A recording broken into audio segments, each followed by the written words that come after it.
할렐루야, 오늘도 진리의 말씀과 그리스도의 사랑으로 충만해지시길 축복합니다. 여호수아 6장 1절부터 16절, 그리고 20절, 21절의 본문으로 하나님의 말씀을 전하겠습니다. 6절, 7절만 읽겠습니다.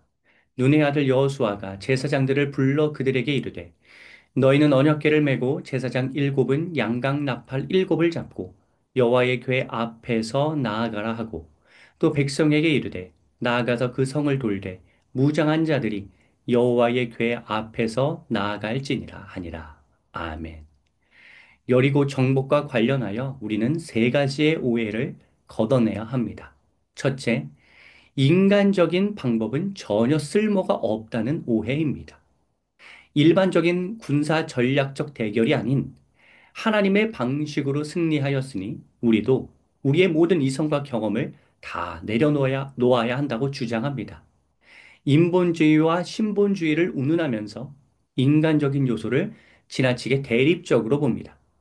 둘째, 여리고성 함락의 방법인 순회와 나팔과 함성의 표면적 방식만 따라하면 승리한다는 오해입니다. 겉으로 보이는 게 다가 아닙니다. 겉모습만 따라하면 잠깐의 효능이 있을 수는 있으나 완전한 능력이 발휘되지는 않습니다. 경건의 모양을 흉내낸다고 해서 경건의 능력을 경험하지는 못하나 똑같이 하면 된다고 저차원적으로 생각합니다. 셋째, 평화적으로 해결해야 한다고 맹신하는 오해입니다.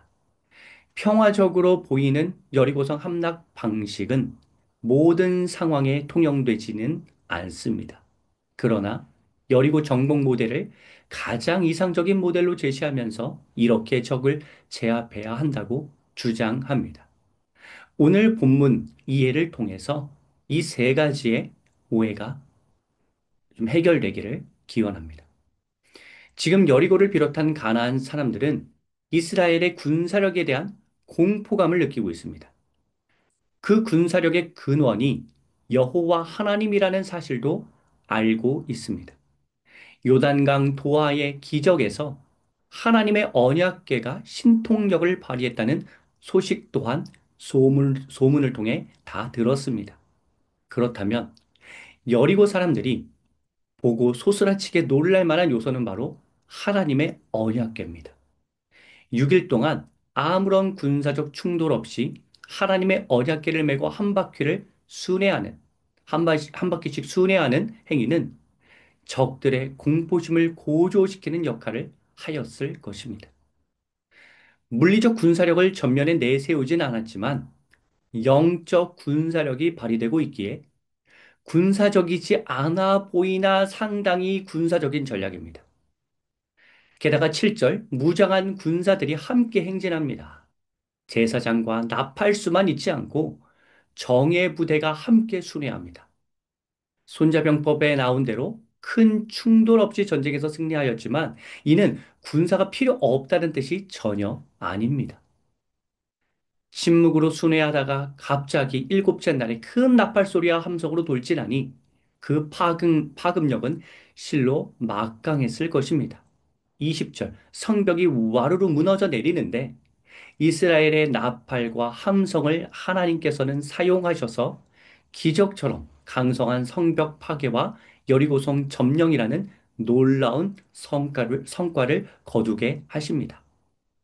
하나님의 개입으로 인한 승리는 두말할 필요도 없거니와 이 모든 과정에서 이스라엘이 하나님과 잘 연합하여 참전하였기 때문에 가능한 승리였습니다. 우리가 가만히 있어도 하나님이 알아서 승리하게 하시는 사례도 없지는 않으나 일반적으로는 하나님이 지혜와 능력을 주셔서 그 힘을 발휘할 때 우리가 놀라운 역사가 일어나는 식으로 흘러갑니다. 더 나아가 여리고 정복은 이 전쟁만을 대비한 시간만 작용한 결과가 아니라 훨씬 이전부터 이스라엘이 쌓아온 누적된 훈련의 결과물이라고 이해해야 합니다. 가깝게는 5장 할례와 절기를 통해서 1장부터 4장까지 말씀 강화와 기적 체험을 통해서 더 멀게는 민수기 28장부터 36장까지 가나안 정복을 위한 철저한 준비 덕분에 이렇게 승리를 거두게 된 것입니다. 모든 의미 있는 변화는 점진적으로 일어납니다. 여리고성 함락이라는 엄청난 결과는 하루아침에 이루어지지 않았습니다.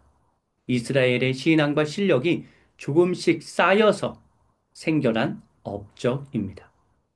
관찰자의 생각으로는 여리고성을 무너뜨린 방법인 6일 순회, 7일째 7번 순회와 나팔과 함성을 그대로 따라하면 큰 성공을 거둘 것이라고 생각할 수 있는데 그렇게 생각한다면 큰 오산입니다. 이제 세 가지의 오해를 바로잡아 보겠습니다. 첫째, 하나님은 우리의 모든 이성과 경험을 사용하시는 분입니다. 이성과 경험을 버릴 것이 아니라 나의 이성과 경험을 지나치게 의존하는 마음을 버려야 합니다. 이성과 경험을 하나님 안에서 재해석하여서 발휘할 때 하나님의 놀라운 개입과 합쳐져 큰 성과를 얻게 됩니다. 신본주의는 인본주의를 포함하는 개념입니다. 인간이 우리 인생의 주인이라는 뜻이 아니라 신본은 맞지만 인간적 요소를 완전히 배제할 수 없고 인간적 이성과 경험이 하나님 안에서 사용되어질 수 있도록 다듬어야 한다는 방향으로 흘러가야 합니다.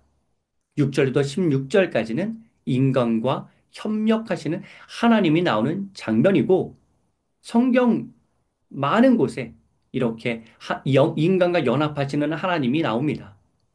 둘째, 겉으로 드러난 승리 공식 이면에 있는 예전부터 행해온 준비 과정을 볼 줄 알아야 합니다.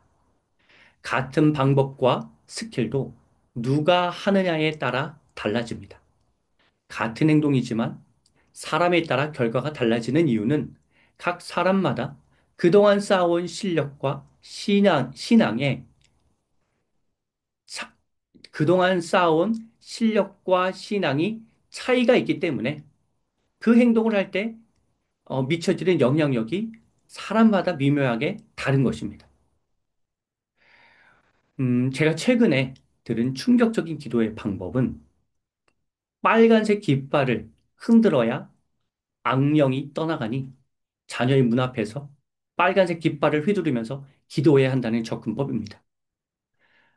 완전히 샤머니즘, 형식주의, 흉내내기의 전형입니다. 그렇게 해서 어떤 능력이 발휘될 수 있지만 그건 그 행위 때문이 아니라 내면의 충만한 기도 때문입니다. 형식이 아니라 내용을 가르쳐야 합니다. 어떻게 하면 하나님 마음에 흡족한 기도를 할 수 있는지를 가르쳐야지 마음이 약한 성도들을 상대로 어떠한 형식적 방법이 절대적이라고 가르치는 사람도 반성해야 하고 따르는 무리들도 따르지 말고 회개해야 합니다.